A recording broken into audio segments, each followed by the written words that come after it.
As a child of Holocaust survivors, singer and writer Judith Mok grew up without grandparents, aunts, or other extended family.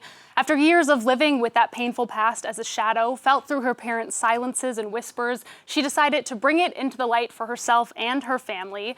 The result is her memoir, The State of Dark, a moving commemoration of her relatives' passionate lives, the pain of their absence, and a reminder that the Holocaust is still very much a living presence here in Europe. Singer and writer Judith Mok, I want to welcome her to the set now to share it with us. Judith, it's such a pleasure and an honor to be meeting you. Thank you for having me. I should mention that you grew up in the Netherlands, where your parents also grew up. You now live in Ireland, where you've lived for several decades. This book really feels like it was a lifetime in the making. Can you talk about how you finally decided that you wanted to seek out this story and then also to share it with the world? Yes, it was my eldest sister. She's my half-sister who actually lived through the war as a child. And she gave me a call and said, I never dared tell you, but I was actually there when our grandparents were arrested. And they hid me in between two walls. And I would like you to call the transit camp Westerbork, in which they kept German refugees, Jewish refugees.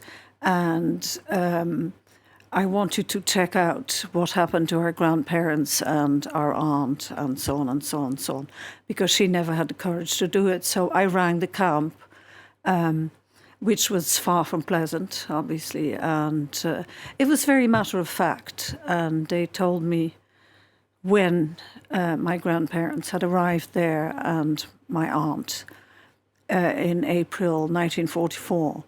And once they gave me that information, they said, would you like to know everything about your other family? And I said, what? And they actually sent me an email with 163 people who had been murdered in different camps, Sobibor, Mauthausen, Auschwitz, and so on and so on and so on. Yeah, it's incredible. That was a big shock. And then I thought,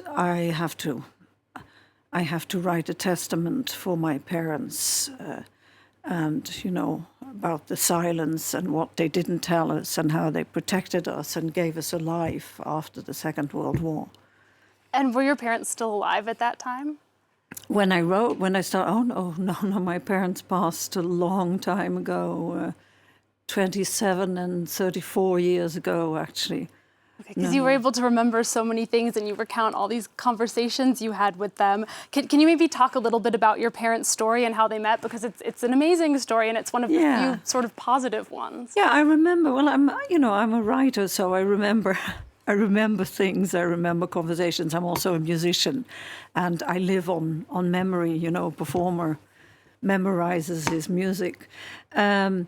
My parents met after the war in 1947, and my father was a very established author by then, poet, prose writer.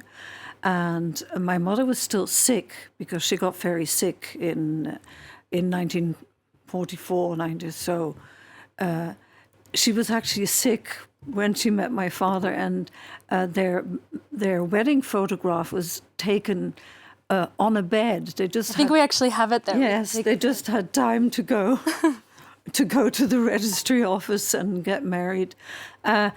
They had met before the war, but they didn't realize they'd met because they came from very different backgrounds, very different lives. And they met when my father gave a reading and my mother went to a poetry reading because she was a big lover of literature.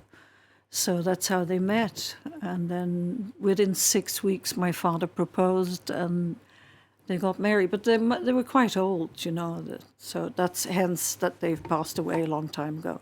Yeah, art is such a big part of this book. You come from really a family of artists. As you said, you yourself are a classical singer, and you also write about your experience working with the late German soprano Elisabeth Schwarzkopf, who you later learned had strong Nazi ties. I'm curious what that discovery, you write about it a little bit, what that discovery felt like, and did you ever manage to confront her about it in your time together? No. She was my big example of a great artist, of a great singer, everything she stood for. I was interested in her leader, her songs. So when she chose me as a student for a masterclass, I was incredibly honored and flattered. And I worked with her, I did gala concerts with her, and so on and so on. And about a year later, I read a book by a man called Jefferson, and she tried to block the book about her past. And I had absolutely no idea that she joined the Nazi Party already as a very young woman in 1937, made propaganda films for the Gestapo, was the most highly paid soprano at the Berlin Opera House, was a favorite of Goebbels, and so on, just go on and on and on. And yes, it was very upsetting, very, very upsetting for me. No, I never confronted her about it, no. And your book is such a vivid reminder that all of this history is still alive. You write, everyone knew who betrayed whom. You note that your father knew who had betrayed his sister. Some Nazi perpetrators were brought to justice, but are there still rifts, do you think, within the European population?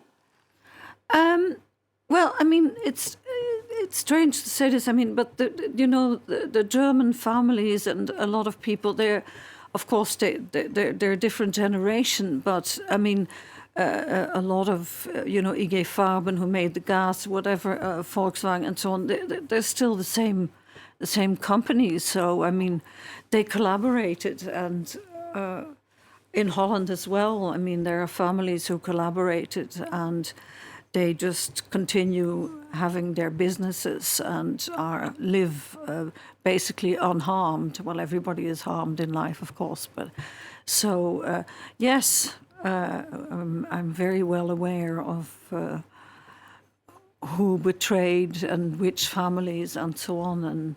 But you cannot blame the children for what the parents or the grandparents did, of course.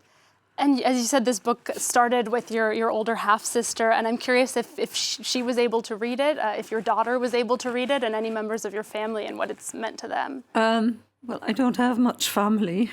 I haven't. My oldest sister is very, very old, so I haven't yet talked to her about it because I'm preparing myself for this. She lives in Holland now. She actually lived in France for years.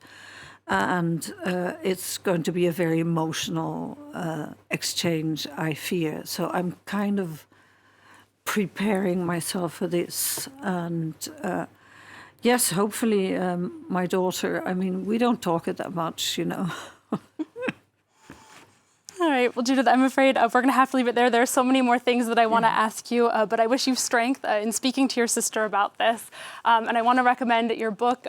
Again, that singer and writer Judith Mok, her memoir, The State of Dark, commemorates the lives of her relatives killed during the Holocaust. It's a beautiful memoir, and I do highly recommend it. Thank you so much.